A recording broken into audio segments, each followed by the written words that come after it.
সেদিন ছিল বাড়িতে সত্যনারায়ণের পূজা। বিমলা দেবী মলিকে বলেছিলেন পাড়ার সকলের বাড়িতে নিমন্ত্রণ করে আসতে, যাতে সন্ধেবেলায় পূজার সময় সবাই উপস্থিত থাকে। মলি সেই অনুযায়ী কাজ করল। পরের দিন সকালে স্নান সেরে পূজার কাজ শেষ করে সে একে একে প্রতিবেশীদের বাড়িতে গিয়ে সত্যনারায়ণের পূজার আমন্ত্রণ জানিয়ে এলো। অন্যদিকে বিমলা দেবী ছেলে রাজেশকে বলে দিলেন সেদিন যেন অফিস থেকে তাড়াতাড়ি ফিরে বাড়িতেই থাকে, কারণ সন্ধ্যায় বাড়িতে পূজা হবে। ভোগ রান্নার সমস্ত দায়িত্ব তিনি মলির ওপর দিয়ে বললেন, দেখো সব কিছু যেন নিয়ম মেনে হয়। ঠাকুরের ভোগ রান্না পূজা শুরু হওয়ার আগেই শেষ করতে হবে, কোনো ভুল যেন না হয়। মলি একা হাতে সমস্ত কাজ সামলাতে লাগলো। তবে বিমলা দেবীর মনে অন্য পরিকল্পনা চলছিল। তিনি ভাবছিলেন সবার সামনে কোনো না কোনোভাবে মলিকে হেনস্থা করবেন। অন্যদিকে মলিও মনে মনে ঠিক করেছিল পূজার কোনো কাজে যেন কোনো ভুল না হয়। সে চেয়েছিল বিমলা দেবী যেন কোনোভাবেই তার কাজে খুঁত ধরতে না পারেন। বিকেলের মধ্যে পূজার সমস্ত আয়োজন সম্পূর্ণ হয়ে গেল। পুরোহিত এসে উপস্থিত হলেন। পাড়ার লোকজনও একে একে আসতে শুরু করলেন। আগের দিন বানানো নারকেলের নাড়ুগুলো মলি পূজার থালায় সাজিয়ে পুরোহিতের সামনে এনে রাখল। সত্যি বলতে কি, নাড়ু পাকানো সে খুব ভালো জানতো না। বহুবার শাশুড়িকে বলেছিল তাকে ঠিকভাবে শিখিয়ে দিতে, কিন্তু বিমলা দেবী প্রতিবারই তাকে কথা শুনিয়েছেন, শেখানোর চেষ্টা করেননি। ভালোভাবেই পূজা সম্পন্ন হলো।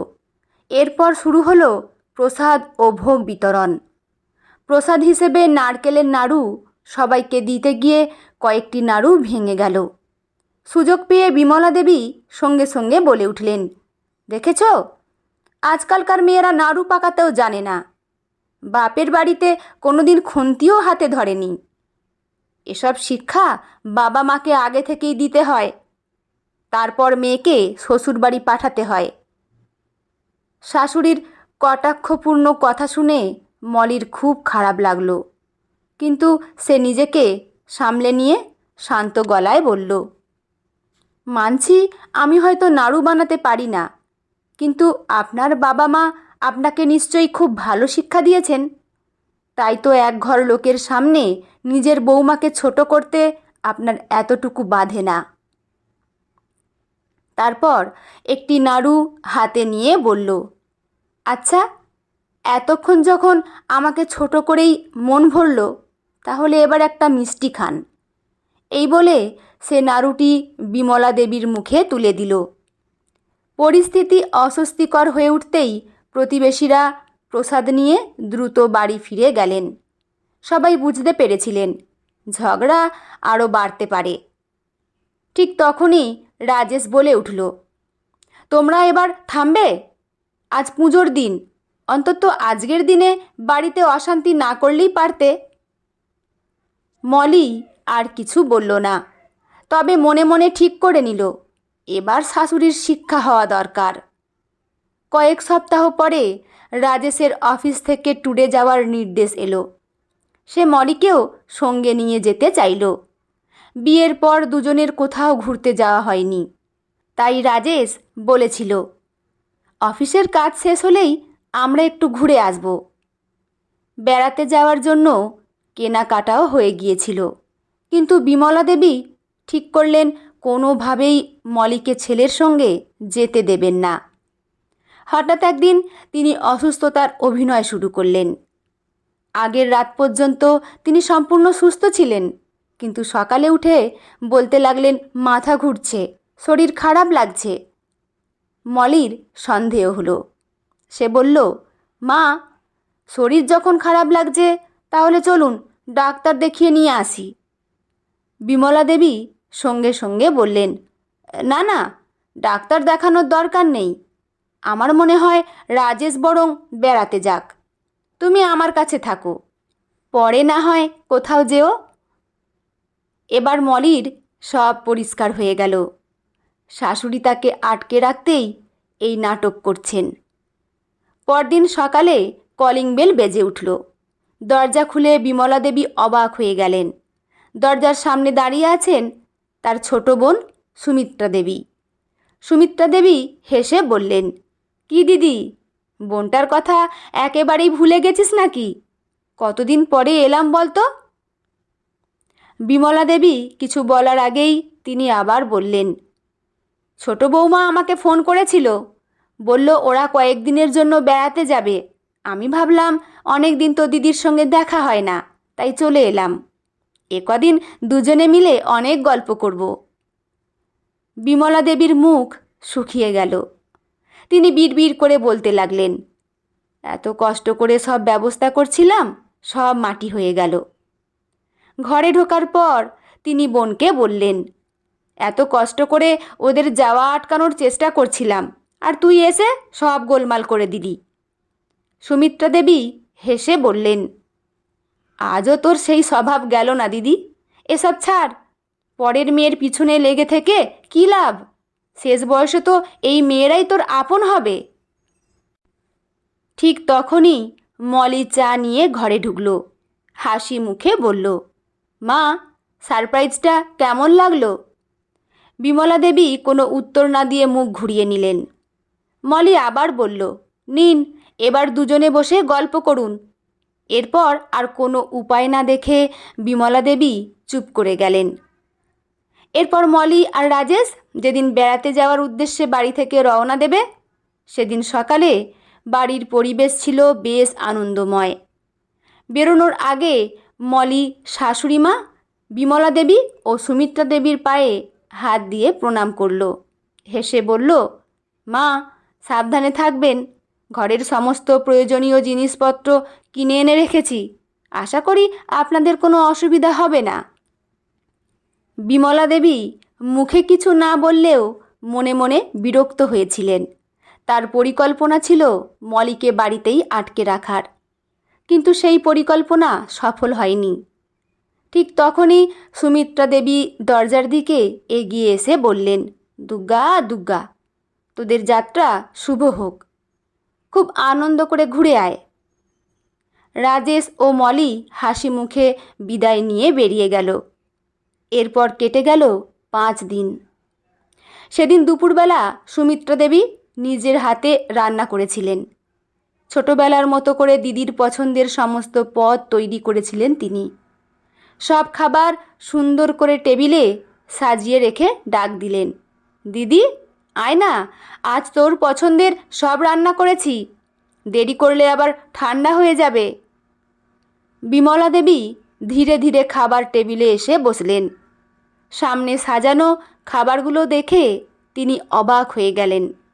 লাউ চিংড়ি, মোচার ঘন্ট, মাছের কালিয়া, সবই তার অত্যন্ত প্রিয়। আশ্চর্য হয়ে বললেন, তোর এখনো মনে আছে আমি কি কি খেতে ভালোবাসি? সুমিত্রা দেবী মৃদু হেসে বললেন, মনে থাকবে না কেন, তুই তো আমার দিদি। এই বলে মাছের কালিয়ার বাটি থেকে নিজের পাতে মাছের লেজের টুকরো তুলে নিলেন, আর বিমলা দেবীর পাতে তুলে দিলেন 2টি বড় গাদার পিস। বিমলা দেবী কিছুক্ষণ চুপ করে থেকে বললেন, তোর আজও এসব মনে আছে?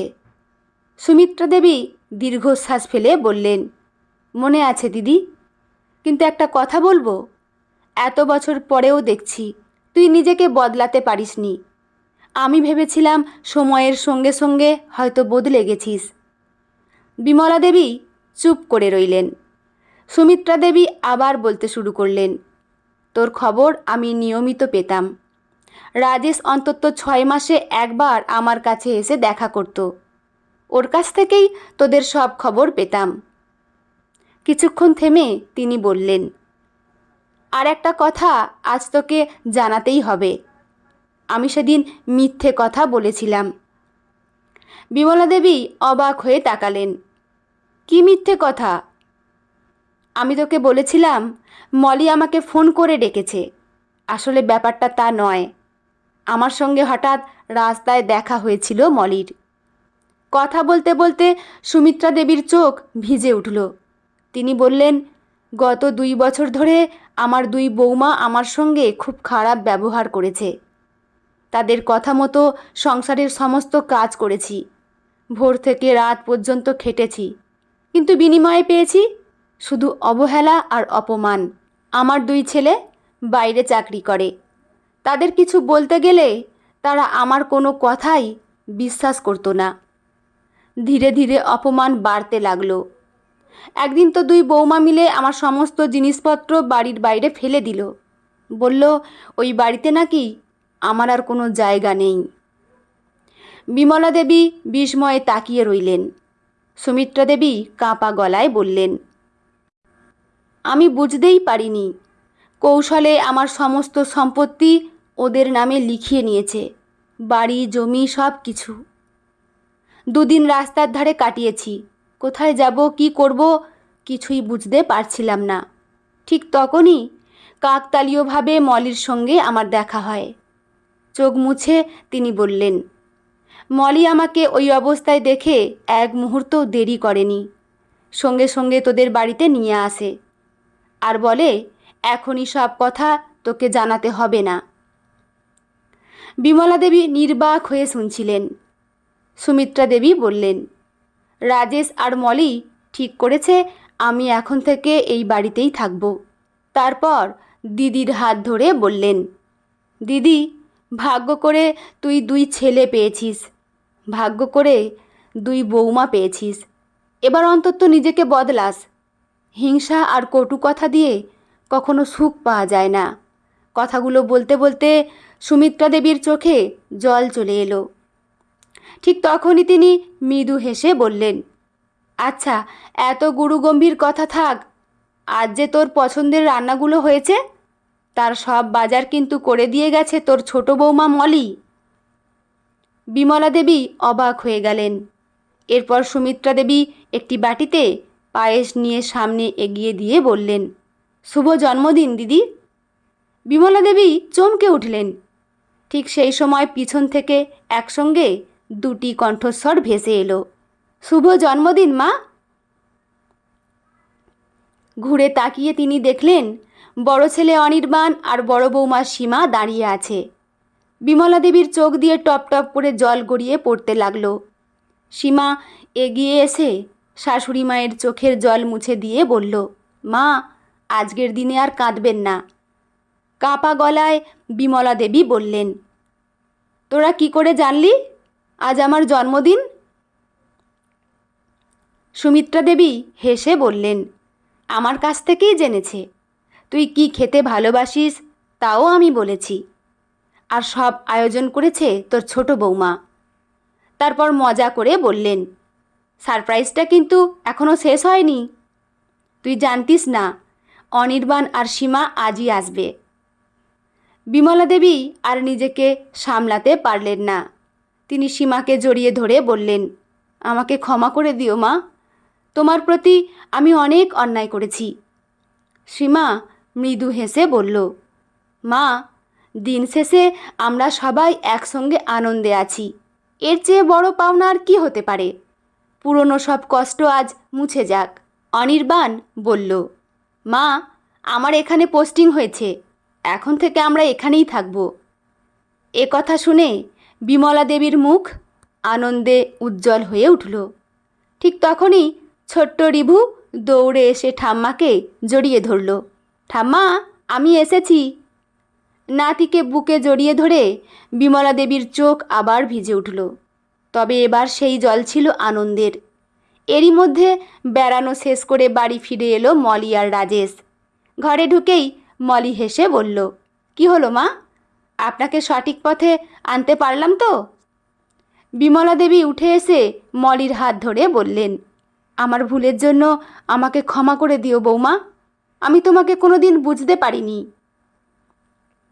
মলি শান্ত গলায় বলল, মা, হিংসা দিয়ে কখনো ভালো থাকা যায় না। আপনি নিজেও ভালো থাকতে পারেননি বলেই হয়তো অন্যদের কষ্ট দিতেন, কিন্তু এখনও সময় আছে সব বদলে নেয়ার।